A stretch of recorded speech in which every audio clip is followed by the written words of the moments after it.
Mbote bandeko balandi sango ya Congo ezali Gédéon Sweli o aye liboso na bino kona actualité politique o ezali koleka na République démocratique du Congo. Nazali na invité na ngai na kombo ya Abbé Chole o azali président parlementaire debout ya parti cher ya Kondo Etienne Tshisekedi wa Mulumba. Mbote mwana mboka. Mbote peuple congolais, mbote na bande onyoso balingaka biso. Mbote na bato nyonso bazalaka abonné na sango ya Congo, toza toujours na service de la nation. Place bozomona makambo ezoleka mabe yango ozomona tozwaka na presse po bandeko na biso baza na Katanga Lubumbashi lokola bapapa na biso Nick Mukamba ba PDG Nico Business baza na niveau ya Katanga azoloba la IDPS bayeba ba réalité ezoleka na kati ya mboka nde yango toza na disposition ya journaliste juriste oyo aza pembeni na nga po ete tosala bino politique ya mboka na bino bolingaka po ete même ma commune en Zambie, nous devons lutter pour notre pays car notre bonheur en dépend. Notre bonheur ne dépend pas par les injures des insultes, mais notre bonheur dépend par rapport à l'évolution de notre pays. Et on ne peut pas parler de l'évolution, ça c'était le nom de Félix Tshisekedi Lombo.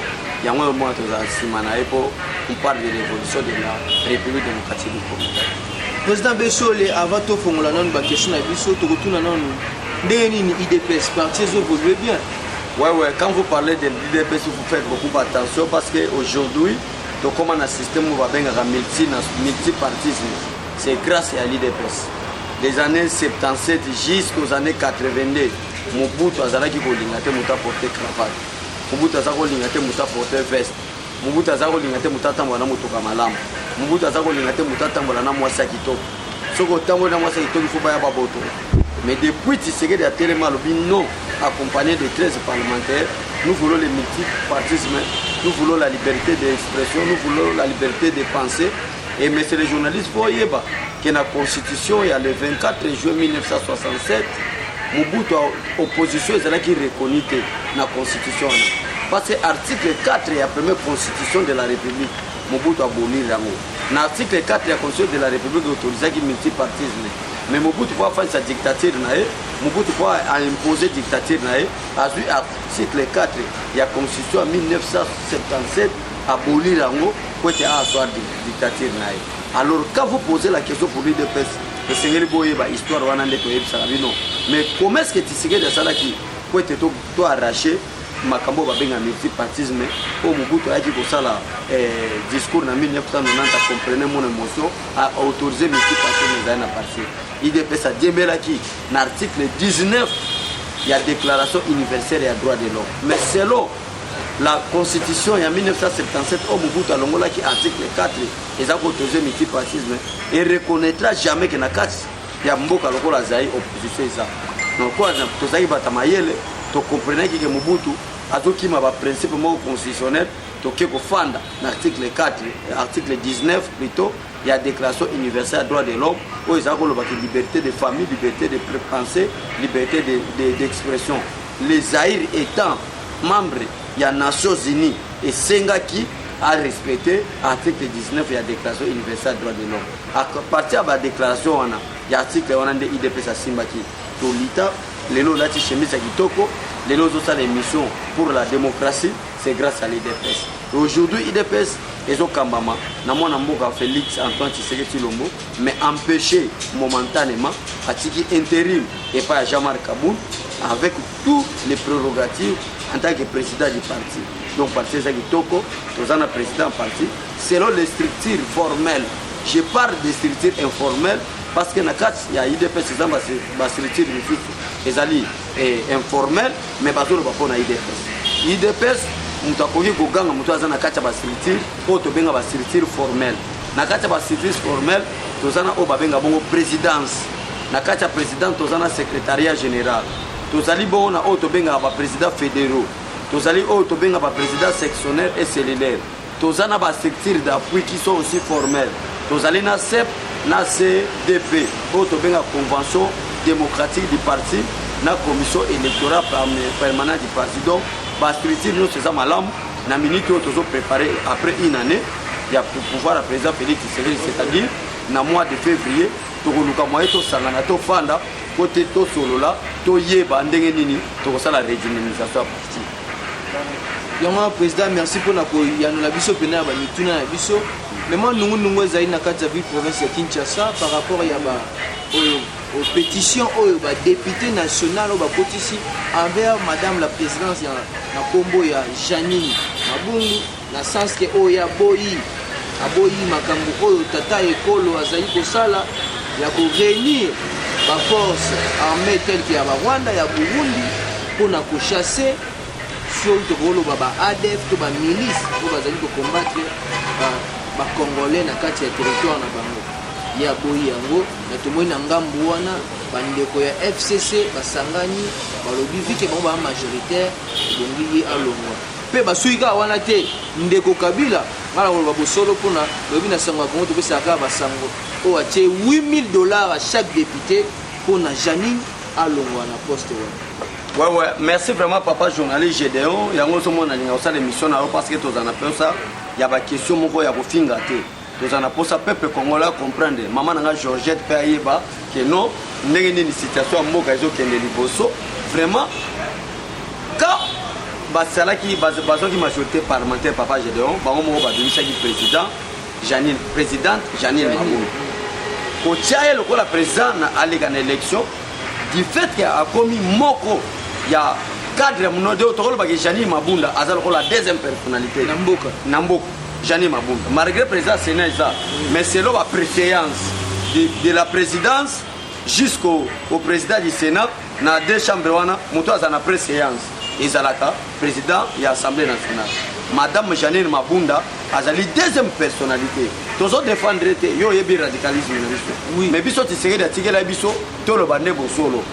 Du fait que vous présentez, il est élu présidente, elle est élue présidente de l'Assemblée nationale. Pour être bon, l'Ongolais, c'est à ça l'infraction. Au cas où il n'y a pas d'infraction, parce que nous tous, les Alabandés, FCC, malgré leur majorité parlementaire, les Alabandés, il y a cash, malgré leur minorité parlementaire. Et là, les colons ont commencé du président de la République jusqu'à la base, c'est-à-dire le peuple.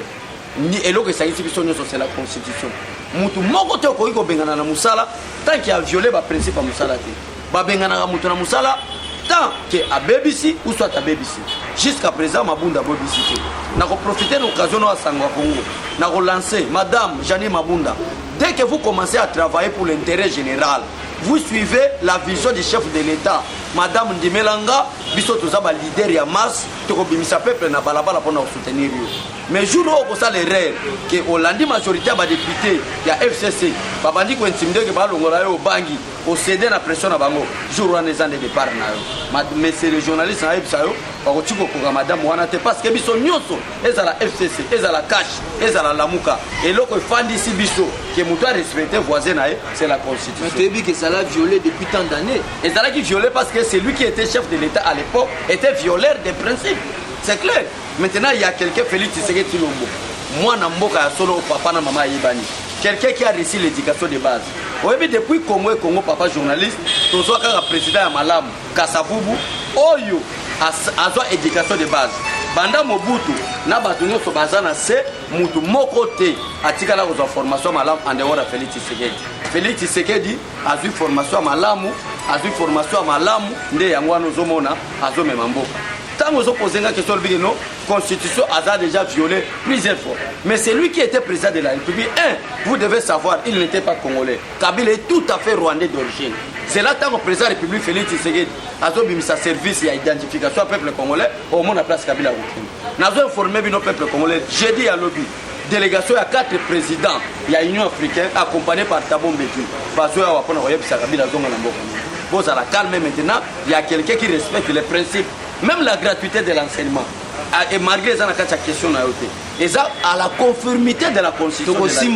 À l'article 43. Félix Tshisekedi a salé pour prouver n'a pas aventuré à la République démocratique du Congo que non.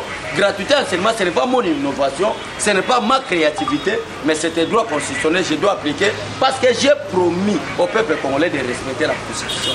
On a donc ça les locaux. Abeshe le tosi mbepeka mbamo likambu ya gratuité moko ya ba source ya information o ndeko moko lobi akomeli ngai na WhatsApp ko ebisa ngai ko tinela nga voice moko Il y a réunion secret oyo ndeko Shadak ya président qui na bandeko nyonso bazaki na Lubumbashi na koloba ete nous avons combattu gratuité mais simbika kate. Nous avons fait en sorte que ça tata école que mbongo ezalité auto projecteur l'année prochaine ya kokamwa Union européenne na ba institution misusu ya libanda niveau international ba pesi mbongo pour la gratuité et simba. Qu'est-ce que maintenant nous devons faire? Et bongi fait topé ça ordre na ba gouverneur na ba député na ba généraux na ba tout tellement ba va rafler nyonso ba obéir na président de la république té yango tozomona miko ba komiko boma même ba motocycliste okoloba boni na likambo bazo boma ba motocycliste na uti ko suyebisa sola nayo na suke caméra keno na zalaka tribal té. Je suis de Bandundu 100%, mais nazana ba maman ngolo kola ba maman Georgette, nazana ba maman ngolo kola ba maman Angel Mpumbu saison de Kasai. Balinganga mingi peut-être plus que ndeko na bango yoka soko aza Kasai. Ndeko nanga fani wana somo naza mwana maman Georgette. Atindi po ya kutala. Aza muluba Kasai. Pona ko yebisa peuple congolais ni. Respect ya président de la République. Ce qui garde d'abord le président de la République, c'est la Constitution. Le président est protégé d'abord. Malgré l'article 5 de la Constitution, et le but que la souveraineté de l'État congolais n'appartient pas à la majorité parlementaire, mais au peuple congolais.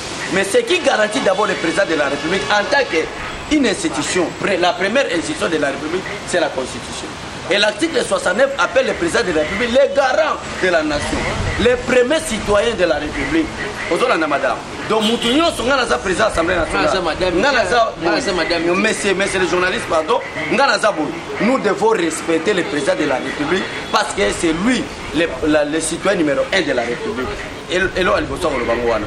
Deuxièmement, sur les par exemple, tout dépend aussi de l'éducation de base. Malgré nous avons la Constitution. Nous avons une éducation dans la zone. En dehors, même il y a Félix Tshisekedi, le président de la République. Mais c'était un père d'une famille. Félix Tshisekedi a une famille accompagnée de sa femme et de 5 filles et fils.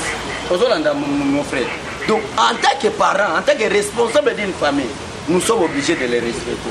Mais parce que je suis gouverneur, je suis élu par les députés provinciaux. Ce n'est pas l'ordonnance présidentielle, n'est comme c'est un président de la République, mais c'est les députés provinciaux. Parce que nous avons, en tout cas, qui sera frappé, qui sera sanctionné par la Constitution. Ça la calme. Il y a un président de la République de quoi vous servir. Batebele va comprendre. Et ça la maman Georgette, et ça la maman Angèle, et ça la maman Nabiso en Norvège. Baleli balobi était président de la République à Bungi na Serbie à Bungi na Serbie parce que le président de la République a yebi siko berrer ba président belé ba les camps commençant de Joseph Kabila pour ne citer que lui son ami. Voilà. Non, ce n'est pas son ami.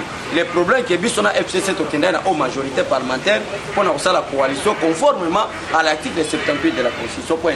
Donc, Aza Félix Tshisekedi a mis à Joseph Kabila, na Momo Félix Tshisekedi a na Moko Kabila na Rwanda. Donc, voilà, il faut que le peuple congolais. Yo yebi papa Kabila te. Yo yebi sanga le roi Désiré Kabila. Mais Etienne Kabila a déclaré clair, a lui que voici le vrai fils de le roi Désiré Kabila. Donc, le peuple congolais va s'en calmer, tout le monde va obéir au président de la République. Abesso le toko madea ko chité poté pesa lingonga. La linga qui na tout na biso se totanga ba tebi, on répond les imbéciles par le silence. Mais coalition oyo bosali tozomonaka dikatonomie eza na kati. Na ngambu ya FCC basa ko lobaka mo mingi. Voire même Benjir eza na kati ya coalition. Mais tata ekolo azolo belo côté. Ezali c'est dû à quoi? Eza ko banga to azana eloko na mo bazo préparer. Déjà, on répond un imbécile par le silence. Maintenant, silence a fait les Tshisekedi la majorité parlementaire, mon frère Gédéon. Pourquoi? C'est là Kabila avec sa bande. Baboula qui fait les Tshisekedi dans un vrai villageois à Yuma. Publié président de la République, à un moment donné, va chasser Alexis Tamboué, maman, ça l'intérim pour Kabila dans le pouvoir. Va tenter président de la République plusieurs fois. Va te belé, va épiquer l'histoire de l'avion, au Babeti Massas. Malgré l'enquête le résultat final. Mais va tenter président de la République dans l'aéroport, va tenter président de la République dans l'avion Nicolo, va tenter président de la République dans le palais de la nation, va monique à vraiment mobile appliquement moi va salir ma bise. Ndé yango zomona babandi nani politique il y a palpitation, politique il y a crise cardiaque, oh bazobanga ni. Selon la constitution que nous avons en main, mais c'est les journalistes et ils ont fait sa président de la République le plein pouvoir après une année. Donc après plus d'une année, il y a pouvoir à président Félix Tshisekedi. Il a maintenant tous les pouvoirs constitutionnels de dissoudre même les autres institutions de la République telles que le Parlement, même le gouvernement. Mais ça na procédure nango. Procédure est en cas de crise. Il y a une crise en Goa. Procédure est le là au cas où il y a des crises entre l'Assemblée nationale et le gouvernement, le président de la République peut dissoudre l'Assemblée nationale.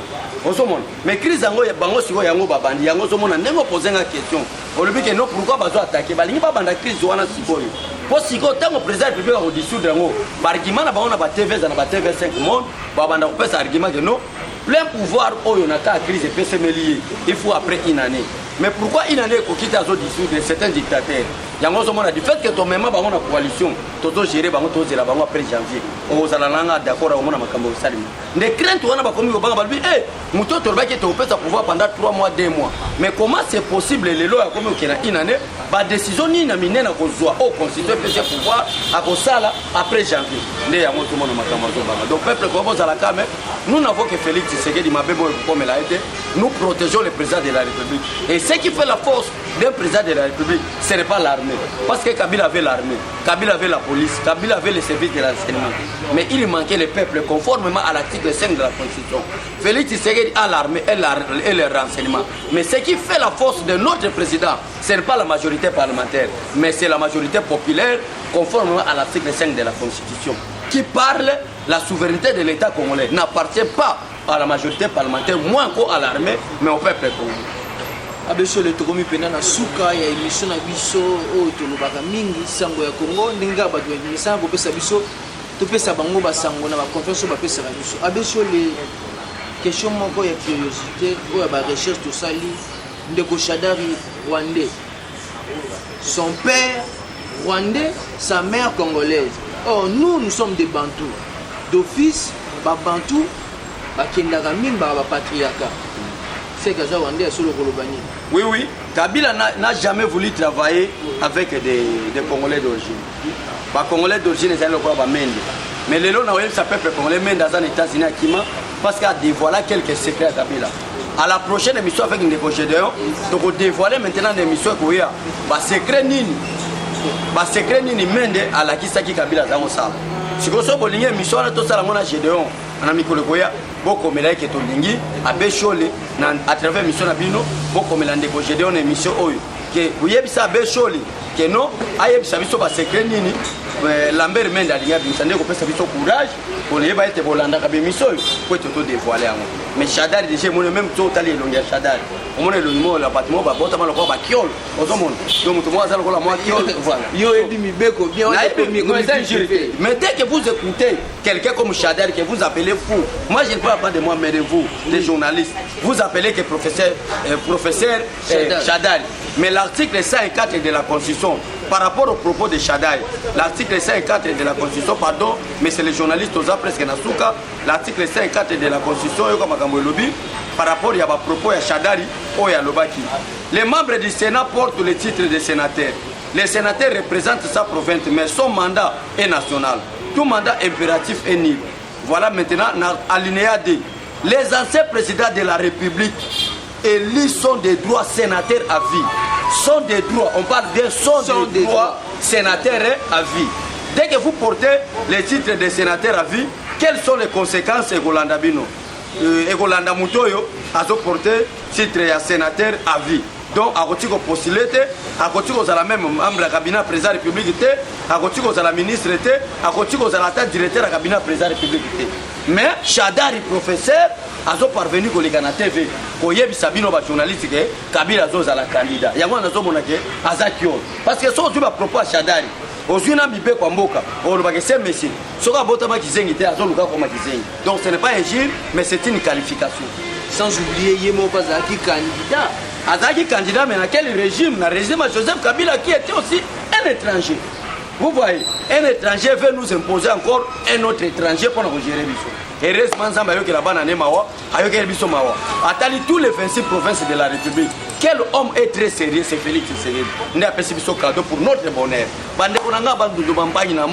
Vraiment, Félix Tshisekedi fait notre bonheur. Félix Tshisekedi est notre dignité. Félix Tshisekedi est notre gloire. Nous devons les protéger jusqu'au bout.